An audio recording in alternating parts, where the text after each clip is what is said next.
গুৰেশ্বৰৰ গড়কাপ্তানি বিভাগৰ পৰিদৰ্শন বঙলাৰ বাকৰিত আজিৰে পৰা 3দিনীয়া বৰ্ণাঢ্য কাৰ্যসূচীৰে বিহু সুৰক্ষা সমিতি অসমৰ 7ম দ্বিবাৰ্ষিক কেন্দ্ৰীয় পূৰ্ণকালীন অধিৱেশন আৰম্ভ হয়। এই উপলক্ষে পৰিদৰ্শন বঙলাৰ বাকৰিত প্ৰয়াত স্নিগ্ধা ভৰালী সোঁৱৰণী মঞ্চত বিহু সুৰক্ষা সমিতি অসমৰ অংগ সংগঠন মহিলা মঞ্চৰ কেন্দ্ৰীয় সমাৰোহ অনুষ্ঠিত হয়। বিহু সুৰক্ষা সমিতিৰ মুখ্য আহ্বায়িকা ৰেণুমণি গগৈয়ে আঁত ধৰা তথা কেন্দ্ৰীয় সভাপতি যতীন গগৈৰ সঞ্চালনাত কৰা এই সমাৰোহত গুৱাহাটী উচ্চ ন্যায়ালয়ৰ জ্যেষ্ঠ অধিবক্তা মানস শৰণীয়া, বিহু সুৰক্ষা সমিতিৰ সম্পাদক প্ৰধান ৰেব বৰা, সাংবাদিক এঞ্জেলা চাংমাই, গুৰেশ্বৰ মহাবিদ্যালয়ৰ অধ্যাপিকা ডক্টৰ প্ৰতিভা পাটোৱাৰীকে ধৰি কেইবাগৰাকীও বিশিষ্ট ব্যক্তি উপস্থিত থাকে। আপোনালোকে ইয়াত অংশগ্ৰহণ কৰিছে আৰু আজি বৰ্তমান কি কাৰ্যসূচী আছিলে? আমাৰ বিহু সুৰক্ষা সমিতি অসমৰ কেন্দ্ৰীয় দ্বিবাৰ্ষিক অধিৱেশন এয়া আজি প্ৰথম দিনৰ কাৰ্যসূচী মহিলা মঞ্চৰ মহিলা সমাৰোহ।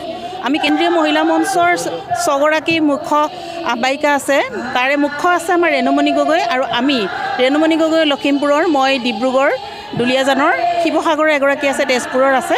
আমি কেন্দ্ৰীয় মহিলা মঞ্চই আচলতে এই বিহু সুৰক্ষা সমিতিৰ বক্ষত জন্ম হৈছোঁ 2018 চনত।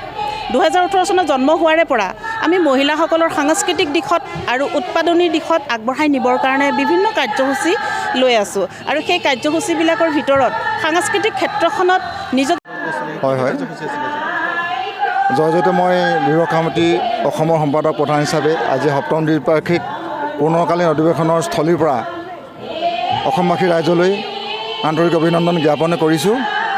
আজি প্ৰথম দিন 29, 30 আৰু 31 মাৰ্চত 3দিনীয়া কাৰ্যসূচী আমি 7ম দ্বিবাৰ্ষিক পূৰ্ণকালীন অধিৱেশন আয়োজন কৰিছোঁ।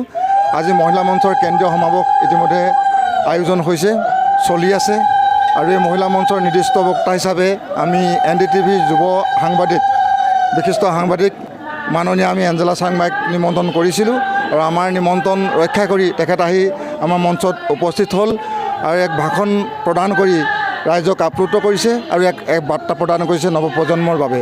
আমি তেখেতক ধন্যবাদ জনাইছোঁ আৰু কালিলৈ আমাৰ বিশেষকৈ আমাৰ জাতীয় জনগোষ্ঠীয় যি কৃষ্টি প্ৰদৰ্শন আছে, এই প্ৰদৰ্শনত আমাৰ বিভিন্ন অসমৰ জনজাতিবিলাকে আহি ইয়াত কৃষ্টি প্ৰদৰ্শন কৰিব আৰু পৰহিলৈ আমাৰ মুকলি সভা আছে। মুকলি সভাত আমাৰ